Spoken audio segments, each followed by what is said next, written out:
All right, welcome back. We have a few extra people popping in. Welcome if you're just coming in just for the time of the teaching. It's great. Uh,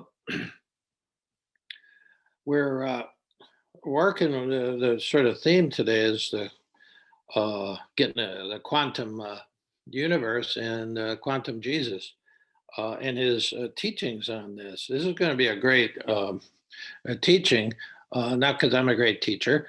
I'm okay, but Jesus was a great teacher, and the teaching is great. So, sort of fasten your seatbelts here to go into the quantum realm. Of course, Buddha, is 500 years before Jesus, and he was a guy who was a quantum dude as well. He understood the overall. 500 years before Jesus, understood the nature of the quantum universe. Uh, Jesus has, few other really great lights in various traditions uh, have gotten as far as these guys. But uh, we're working with Jesus today, and he just has a different feel from the Buddha. And Buddha was a scientist, uh, totally, and Jesus is an artist. But spirituality and art, spirituality and religion, they're complementary, and that is actually one of the gifts of the quantum spirit. Is this we start to learn a sense of complementarity. In other words, we're not saying the world is always divided between either or. We're starting to see, that science and spirituality. That's when we make this motion where we put the two together as one, usually in front of the heart in most traditions. That's why the heart is in the center of that mandala that I sketched out, because the heart has the ability to unify all of this. And the mandala really is trying to give you a unified vision in two dimensions of this four-dimensional, maybe more, at least four-dimensional quantum universe, which is a trick. It's a trick. Have you ever seen uh, the uh, sand mandalas of the Tibetans? They're quite amazing. They do it in sand, colored sand, but they're big on that.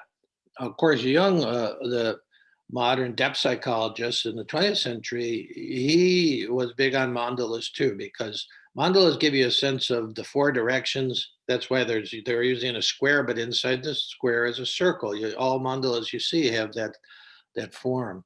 You know, the mandala is square the circle, and circle the square. It seems like it's quite terrific. So we're going to work with it. I sent you the poem, which really is that on top of it, I don't have it with me, but I have it really in my heart, is the first line of the prayer of Jesus, the Lord's Prayer as it came to be known as, or even the Our Father as it came to be known as. But it wasn't that for Jesus at the time. He was about ready to, leave the apostles to deal with stuff for a while. He was going to disappear, even if it was only for a couple of days. He didn't know that. He just knew something was coming, and they knew something was coming too, as sort of dense as some of them were. He kept saying, are you blind? Are you deaf? Aren't you hearing these teachings, for a year and a half or two? And so they sort of gone up to Jerusalem. They knew something momentous was going to happen. And they'd been listening to this teaching for 2 years from Jesus that was in a different form that they'd ever heard before. It wasn't teaching like the rabbis. Uh, it was a quantum teaching, and they were living still in a mechanistic universe. So uh, they said, can't you sort of boil this down at one point? Can't you sort of boil this down? And so he gave him this teaching which, as I discovered totally by chance. I was always convinced this would have been now 25 years ago, I guess. I was convinced Jesus was a great poet. Uh, and then when I heard that, I met a teacher. He was a Sufi teacher, Neil Douglas Klotz, who was teaching on the Aramaic Jesus. And I just wanted to hear what Aramaic might have sounded like. That was the hook. I wasn't planning on doing what I ended up doing. Uh, this icon that we were looking at earlier, if you were here, I think I can maybe show it here. This is a little thin book called The Prayers of the Cosmos. This was my primer for working with the Aramaic Jesus, The Prayers of the Cosmos by Neil Douglas Klotz. And but I actually, before I got this book, I just heard him on tape, and he was reciting the Lord's Prayer, the prayer of Jesus, the way we heard, and it just caught me. It wasn't like the Jesus I had met growing up in the 50s in the Catholic Church. It was different, and it was intriguing. And then when I got this, the primer, and really the view was how powerful the prayer has been translated from a Middle Eastern language, which is totally unlike Hebrew, Aramaic, Arabic, totally unlike the language I'm speaking right now. For one thing, the written form goes from right to left, not left to right. And for instance, if you open a Hebrew Bible, you start on what you would think is the last page and read the other way. So it's a totally different. I mean, even the name Jesus is from the Greek, because Aramaic got translated mostly into Greek, and from Greek into Roman, and from Latin into the King's English when it comes to us. And I did translation work in French class in college, and you realize you do lose something with every translation. The word translator actually comes from the Latin word traducere, which means traitor. You always betray the original a little bit. Something is always lost in translation. And so I thought, gee, if I could go back to the original, how powerful would the prayer be? And so that was my initial impulse. I had no idea where I was going with this, but I ended up spending, I think it was 19 months, where I just chanted Aramaic, sat, and then wrote about it, trying to put the experience in American English. There's 8 lines of the Lord's Prayer, and they're sort of like this, 4 and 4. And then I went on to the 8 Beatitudes.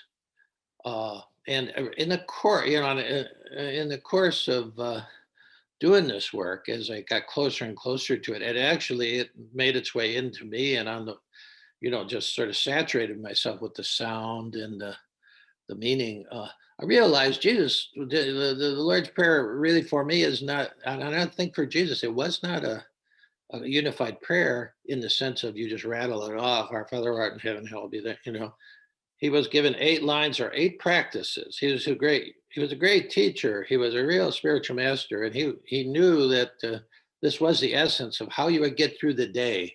These 8 lines cover everything when you get into it, everything you might meet in a day. And then the 8 Beatitudes is the long range plan. It's the big map. I never had that sense growing up. And even when I was teaching in Catholic schools for 30 years in the junior high, when I taught world religions for some time, the kids had these 7th and 8th graders in a Catholic school had no idea about Jesus. I said, we did all the religion. I said, well, what is the basis of the Jewish religion? Well, the 10 Commandments, Decalogue. I said, yeah, okay. And, 5 books of those, but the Decalogue. And then I said, how about Islam? Oh, 5 pillars of Islam. And some of them knew what they were. And that Buddhism, 4 noble truths. And then when I said, well, how about Christianity? And then it would get silent in the room. No, they said 10 commandments, because we had them on the church, the church where I taught there, they had 5 commandments on one side and 5 commandments on the other side, right on the church.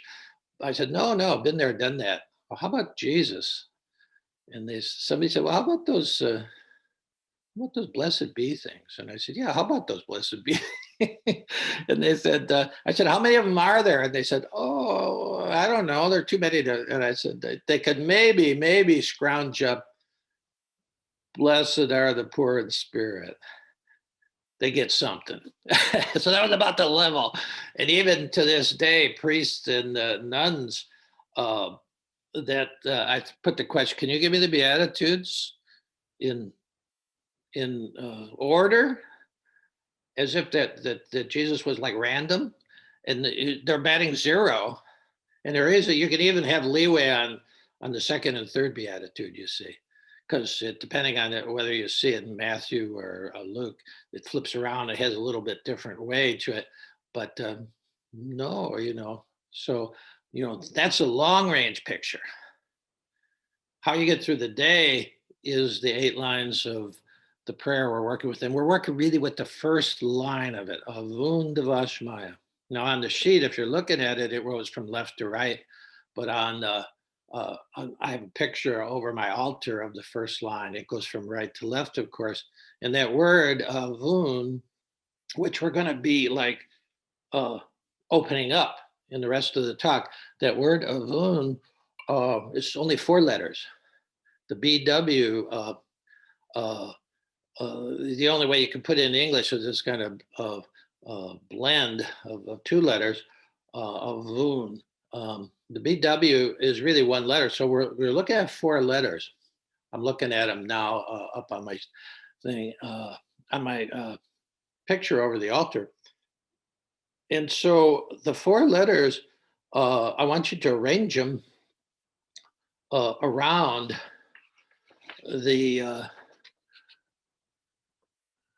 around your sketch, with the A at the very top, and then go clockwise and put the BW.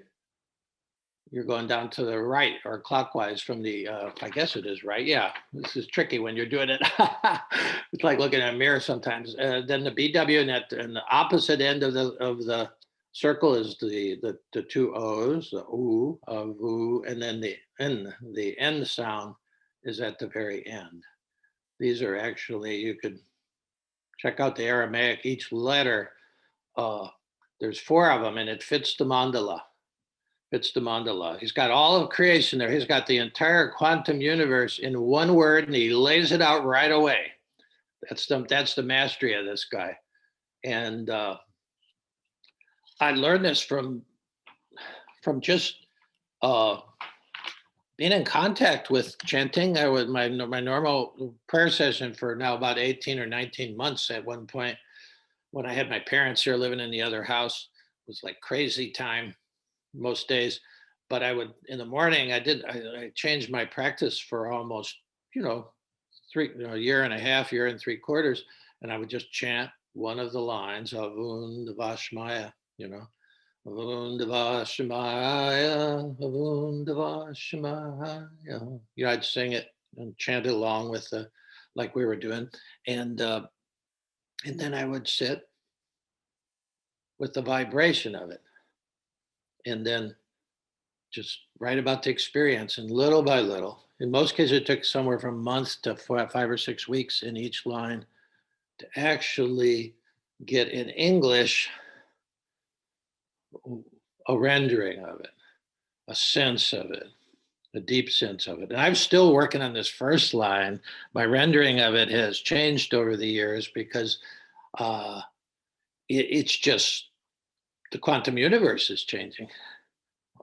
In myself and all out here, it's always changing all the time. That's one of the key gifts of the quantum spirit, is change, which we don't often like as human beings, but it's the nature of it. So I've been working with this. So now my rendering of this line is currently the poem you have below. I just said, into the quantum. This line takes you into the quantum universe, but it's just really my rendering of the first line of Jesus's instructions. How you get into the quantum universe. This first line takes me right there. And that's why I said via Yeshua. Yeshua was actually Jesus's Aramaic name. Our close one would be Joshua in English. But Jesus came out of Greek, you see. Jesus never heard the word Jesus in his life. Jesus never met any Christians in his life. I mean, this blows your mind, but you have to let your mind be blown in a way to meet this Jesus we haven't met. So my current rendering of this first line, like the very first thing that'll get you into the quantum is to be, oh, quantum spirit, your celestial womb births infinite blessing in waves of ruin and fortune. Oh, quantum spirit, your celestial womb births infinite blessing in waves of ruin and fortune. Yeah, it's moved a bit. It's transformed over the years. That was 25 years ago when I came out with the very first view. But as I've been working with it, it's really changed. But um, I think he's laying it out there. Oh, quantum spirit, your celestial womb births infinite blessing. So everything is a blessing. The Sufis are famous for introducing through North Africa into Europe the concept of blessing in disguise. Everything is a blessing in disguise for Rumi and the Sufis. And of course, if you're on the surface of the mind, it's pretty well disguised. So he's talking in the first line, he's talking about, without going into, the actual letters there and how, they decode, but he's really saying that, out of this celestial womb, out of the cosmos itself, the womb of the cosmos is constantly birthing infinite amount of blessing, grace in the Christian terminology. It's just grace 24/7, 365 uh, in um, in waves. And again, the waves are important when you get into the quantum world. There's wave and particle. Don't go into that too much, but it comes in waves of ruin and fortune. Well, that's sort of how humans experience. He was getting them ready to say. I mean, he's getting them ready, know it or not, for what was to come in Jerusalem, and ruin and fortune. That would sort of, if you know the liturgical year at all, as we're going to go through, if we go around this mandala, um, that grace, it comes. If it's fierce, it looks like everything is ruined, everything is destroyed, you're in pain, you lose things. There's a kind of fierce grace, but there's also a kind of fortunate grace or friendly grace. And it's all grace in terms of ruin and fortune. It appears to human beings in those two faces, those two hands, you know. The Sufis say life is like a bird. And if you're in the flow of the quantum universe, the bird has two wings. But a bird with only one wing can only fly around in circles if it flies at all.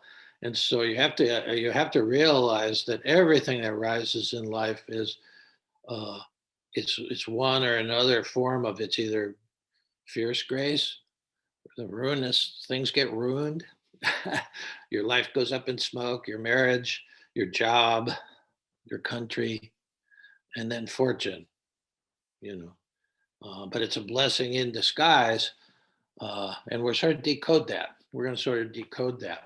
So if you have your uh, things sort of lined up like this, let's take a look at this, and I'm going to talk about each of the letters, and I think then it'll make some more sense, a great sense of deeper sense. Let's look at the top, the first letter, the first a sound, ah. That always is this sound in both Hebrew, Aramaic, Arabic even. Allah, See, it means the beginning. It means also the creator. But in our sense, the way I want you to scan it around this, it's the fullness. So if you were going to just jot, on your mandala, you could just put fullness there. Uh, it's just life sometimes it feels like that, full. Like if you think of Holy Thursday, if you know the Holy Week uh, dynamics, it's the fullness of the teaching on that Thursday night. Jesus lays it all out. It's he'd been the tromping around the Middle East, very small area, really, what we call the Holy Land, but he was tromping around there, doing all his teaching, and it all comes together in the fullness, you know, uh, of Holy Thursday. Okay, that's the everything, that is, we've all known that point where you just feel in a moment, you feel like, yeah, so happy. This is the fullness. And uh, then you go down to the right to the BW. Now, this is a very interesting sound. It'd be interesting. I don't have the ability to show you that letter there, but you can look it up. You can see, but this when you do it with your lips, it's what they, when you take phonics and to be a teacher, of language and stuff, it's called a bilabial fricative. It means your lips are vibrating to make that sound, and that's a very important phase in this circle here, because everything falls apart. Uh, I think of riding in the Land Rover in Haiti with Father Raymond when I first came there, and his whole dashboard was taped in packing tape because he had been on these roads, which you can't even call them roads in Haiti. It's just like one pothole after another, and the vibration of hitting these things was like loosening every screw in the. So he was taping the. So this vibration quality, this. That's when things fall apart, as Pema Chodron say, and if you know that Holy Thursday night, it wasn't too long and everything started to fall apart. That's just the cosmos now. It falls apart. And you can put death there, because something, this is, I want to give you, Jesus has a different view of death, obviously. The quantum view of death is not the same as the flatland or the Newtonian view of death or the materialist view of death. When I die, that's it. Lights out, nada, nada, nada, nothing's going on. But that was not Jesus's view. It certainly wasn't his view later, but he even knew enough to know death happens, things fall apart, things get dark, you lose things, marriages die, people, physical people die. That's just part of this whole round that is life. A lot of people think life and death are opposites, or that death is the end of life. Well, we're going to look at a totally other view here. This whole circle is life, and death is part of it. But things fall apart. Now, this is a very interesting thing in a human life, and in a life if you're on the spiritual journey. Because when everything's great and sitting is great and your life's going fine, almost everybody can sort of do their Mother Teresa thing. But what about when things go wrong? What about when everything goes wrong? What about when you're just innocent and found guilty? What about when your kid gets shot going and coming from school, or your daughter dies, just in a car accident. Your niece, as Dave Reuter experienced, his niece was coming up to get married in Indianapolis, 19-year-old, beautiful girl, and got ran into a semi illegally parked, and boom, death. That's really a hard place to hit or your spouse dies, or you die. These are just difficult. Now, when you hit that vibratory place where, if you vibrate anything long enough, any solid thing, it starts to fall apart. You see, and so when things fall apart and even die, what do you do then? Most people, you could draw a little arrow off the page there from the BW, because most people, it's just to hang with that, to actually see this as part of the overall picture, and you hang in there. That's you need the teachings for that, and then you need a lot of practice for that, to just don't exit the page, don't hop off the cushion, don't give up your practice, don't end your own life. The suicide rate is the highest it's ever been in the United States now. When you're in a lot of pain, okay, what do you do when you hit this BW point, when you hit this part where it doesn't make any sense?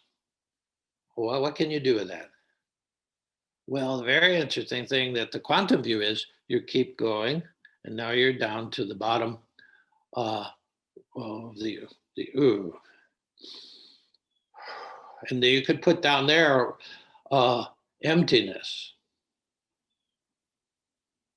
And you're starting to feel it already as things fall apart and as things die. Then there's this great feeling of emptiness, and it scares the hell out of everybody. And we want to do something. We want to fill our life. We want to fill our life with stuff to do. Get busy. And that's the wrong approach. It's like trying to double back to some kind of full life, and it's the wrong approach. But it seems counterintuitive that, all right, you're going to sit with this loss, with this falling apart, this death of something, and sometimes the death of an idea, but it's death. Something's gone. And to sit with that through the emptiness. Okay. Go into the emptiness. I had to do that with the death of my mother. It was the most extreme thing I'd ever experienced up to that point. And I was surprised by it, because I'd been taking care of her and watching her die for 3 years, sort of millimeter by millimeter. It was such a slow process. You'd think you'd be ready for it. Maybe you've had that experience yourself. You think you're ready for some loss, especially somebody who's close, like a partner or a parent. But then when it happens, I was just wiped out by it. And the only thing I could do, and I was so glad I had a few years of Zen practice under my belt at that time. And then I'd been working with the Aramaic. I hadn't seen yet this mandala yet, but I just knew I had to sit with it. And it was a feeling of utter emptiness. It was like nothing mattered. And it was so surprising. I was sort of knocked off it. I didn't write a thing for a couple of weeks. I couldn't even move the pen. What was the point? That kind of thing. Had trouble getting out of bed for the first time in my life. I'd gone for years, never missing a day of school. I called in sick. I wasn't physically sick, but I couldn't face a bunch of kids. So anyway, this sounds like a paradox. So now you're starting to see the dynamics of this. You have emptiness, and then emptiness at the bottom, fullness at the top. There's a line there. There's a connection there. And so now we have death at the BW point. Over at the end, it goes Avun. And it's very interesting because everything sort of flows, but then when you hit the end, it sort of stops, and even the letter they show you it stops, and it stops sound wise.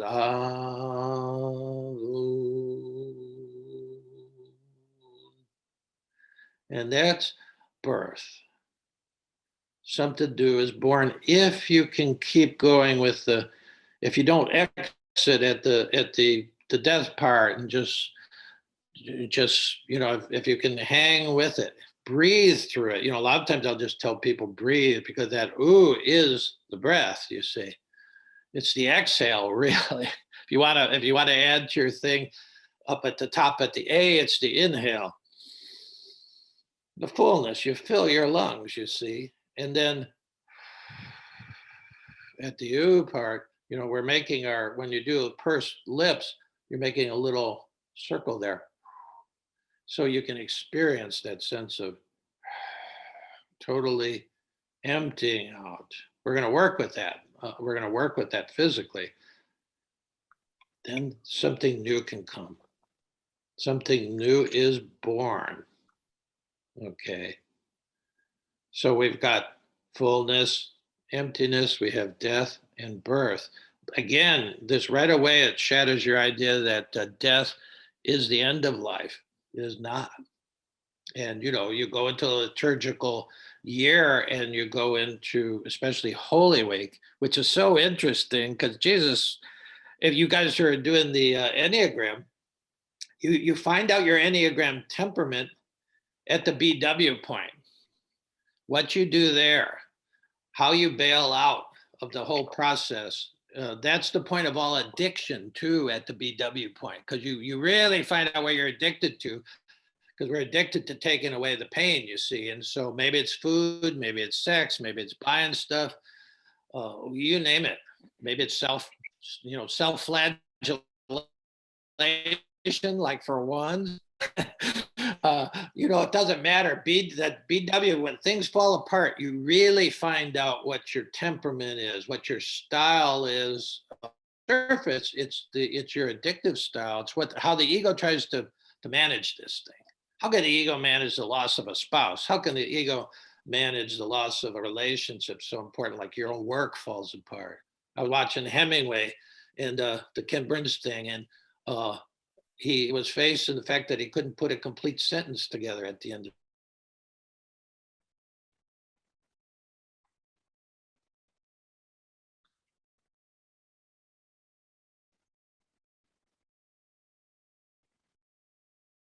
the second half of this life has to get, because without this spiritual training, and this mandala is terrific spiritual training, because we're losing stuff as you get older.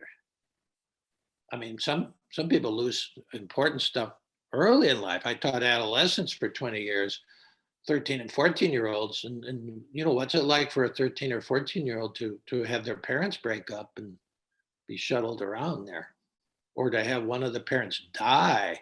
I worked the person I ever worked with closely, her father put a shotgun to his heart and pulled the trigger when she was 12. How do you deal with that with no training? Well, it's trauma, see. And we don't have any training. And the training here is when things fall apart, you stay on the cushion, you stay with whatever practice you're doing, and you have to go deeper into the emptiness. The well of grief, if you know that poem by David Whyte, you have to go down past into the emptiness of the well. And then something happens if you can keep breathing. I mean, I had one woman who wrote me about the current tragedy, and she said, "And God damn it, don't tell me to breathe." And then I wrote back just one word. I said, "Breathe." Because they want to hear something else. They want to hear something else at that point. But that's all I got. I mean, this is all I've got at this point. And breathe doesn't mean, of course, we're breathing all the time. But by breathing, I mean the kind of breathing you do here. And we're going to work on that just in a few minutes. Now, notice when you get to the new thing, then there's still some distance before you hit the fullness of it. Just like when you have a baby come out, they're not, they're in a way perfect if you ever see a little kid, but they still don't have the fullness of consciousness, you see, because this is about how consciousness goes. And it's not just one go around, not just one rodeo, you see, and that you just don't have one death in a life, and you just don't have one falling apart. It's a constant. This thing keeps going, you see, even in one incarnation, there's many loops around, you see. So you have fullness, it falls apart, you have a kind of death, and if you can keep going with it, you go through the emptiness, and something new comes out, and then that develops, and then you have this experience of fullness. So look at the Holy Week and the liturgical year. Fullness on Holy Thursday, all falls apart that night, and on Good Friday would be the day for the BW. You got Holy Thursday on top, you got Good Friday there, totally falls apart. Most of the macho guys run away. They can't deal with it. They're hiding in the upper room, and the women hang out there. By the way, the women and maybe the kid who doesn't know any better, but maybe he is, an old soul really. But the women pretty much are at the foot of the cross. And then you have the emptiness of Holy Saturday, don't you? Nothing happens uh, on Holy Saturday. There's that emptiness. And in the Catholic Church, they open the tabernacle, take the body of Christ out, they strip the altar, emptiness. I love Holy Saturday. I go out to the monastery and it's totally empty. Nothing's moving around there until late in the afternoon when they started setting up for the Easter Vigil. It's just the quietest day of the year around there. It's just empty. Now, in medieval lore, it's not in the it's not in the New Testament anywhere, but in the Middle Ages, they assume that Jesus descended into hell, into the underworld where the dead were, and then he comes up. Well, the best tradition is he comes up bringing all those people who've been living in the land of the dead. So the end is Easter. It's the new thing. Yeah, Jesus is here, but how could that be? I mean, this is you can't deal with it unless it's a quantum realm right there. Love kicks the ass of time and space, and now it can be in more one place than more than one place. And he doesn't look the same. Mary Magdalene doesn't recognize him. On the road to Emmaus, people who knew him don't recognize him. He is transformed, you see. Now, it takes a while for the apostles in the upper room to really grasp this, although Mary seems to grasp it right away, and she comes and tells Peter and all those guys, and they, that it's a classic. They don't believe her. Why would the Lord have appeared to a woman? But she got it. She saw it, and if sometime see the new movie came out about a year ago called Mary Magdalene. Joaquin Phoenix plays a kind of quantum Jesus, and Mary Magdalene is played by Rooney Mara. It's an incredible movie, and the view of the resurrection is unlike anything you could imagine. And it's a different Jesus there. Now, notice in the liturgical year, it takes 40 days for that to develop into the fullness of what? Well, Pentecost. All of a sudden, these guys are changed. They're from hiding in the room. They go out and they all start preaching what that took a while for the fullness to come on. So you have this, in this 1 week, you have the whole mandala. You go from Holy Thursday to Good Friday, Holy Saturday, Easter, and still even even when Jesus showed up in the upper room, they're still hanging in the upper room. Thomas wasn't there. When Thomas comes in, they're still sort of battening down the hatches, you see. Thomas showed up. He said, "We saw the Lord. He was here. Even the doors were locked." Again, this is that time and space thing. When you're a quantum being, the doors were locked, and he showed up. And he's here. He's here. And I don't know how they explained it, but Thomas wasn't buying it. Thomas is as good as any of the rest of them, but he wanted data. He's like a classic. He's the patron saint of the six on the Enneagram. Says, yeah, I want data. I want to put my finger in the wounds and whatnot. And I want to test this out. And that's not a bad aspect to human nature. We should want data. Christ comes through the wall again, and Thomas is there, and he's wow, okay, yeah, I got it, I believe. And he said, no, no. He said, come here, put your fingers in the wind. He knew what he was dealing with. He said, I want you to get the data, then you really know. And so amazing. So you got a whole picture there. You got a whole picture there. This is the quantum universe, and it goes on and on. It's not a mistake when bad things happen to good people, as this one guy wrote the book. Why do bad things happen to good people? Well, bad things happen to bad people too, and good things happen to bad people. I mean, it's the whole thing.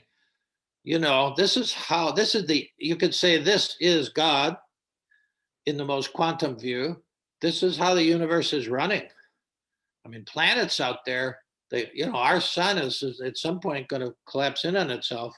Not to worry, at least, you know, right now it's going to be about 2 billion years, they think, you know, but, you know, and then supernovas are born. This appears to be the way it is, as Bill Stafford said in the poem. He says, the way it is. And he said, you know, there's a thread you follow. So, you know, in this kind of like quantum universe of constant change, how do you navigate that? Well, this mandala gives you a lot of information, just even at this, in just a little bit that we put on here. You know, you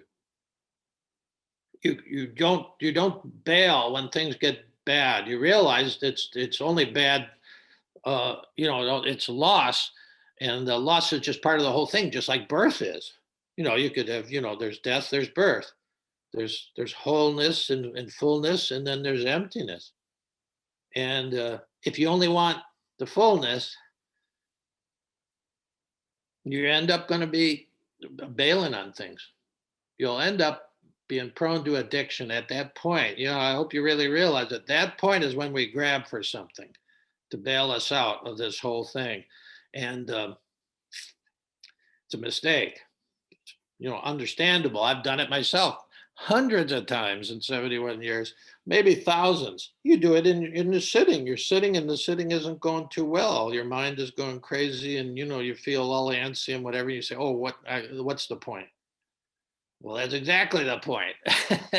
You keep sitting anyway. And let's just end up here just with learning a certain breath. I call this a quantum breath. I've been working with this since I worked with Reggie Ray for about 10 years. He's a Tibetan teacher who was a somatic teacher. And I'm going to breathe this breath and then narrate it a little bit. And it's going to take the breath a little. This is a kind of quantum breath because it's actually this mandala in a breath. And the interesting thing is it'll start at the starts with the breathing in through the nose. Now, as I'm breathing in through the nose, I'm really going to fill myself up with good oxygen. And so I can feel it filling up in the chest area. And then the last thing to fill up is the lower abdomen. And I really am conscious of breathing until I really fill that out. That's on the in breath through the nose. And then on the out breath, once it's full, it actually starts from the bottom and goes up uh, through the mouth, pursed lips, and you're aware that the balloon of the lower abdomen is collapsing. And then the last bit of air that comes out uh, is at the upper chest. And then, you know, you're totally empty. And then, and again, it goes from the top down as you breathe in to fullness. And mostly we don't breathe this way, you know, we pant. We breathe very shallowly up here, and we rarely ever empty out all of the air. In the yoga terms for the Hindus, they talked about that stale air down there. It gets in the way of living. And then, so to empty it totally, it's a kind of yogic breath. And it's a and it, but it is exactly this mandala. So let's try a few of those breaths there, where you just breathe in fully through the nose, And you're filling up the upper chest, and then you just keep breathing until your belly expands a little bit, like a balloon, until you're really full. And then you let it out through pursed lips slowly, and you feel the balloon of your lower belly collapsing, and then the last bit of breath out in the upper lungs goes, and then you just let go and let yourself breathe in. It's a little bit, it's a yoga kind of breath. It's a little bit of a strenuous kind of breath. I don't breathe that way during meditation. You just don't pay attention to the breath. But that oftentimes I'll breathe that way to introduce myself and to remind me that I'm going into this territory. And it really does invigorate your it gets that all that stale air out of there, and it lets in the fresh air, which the Hindu guys call the prana, the energy. It's a kind of energy breath.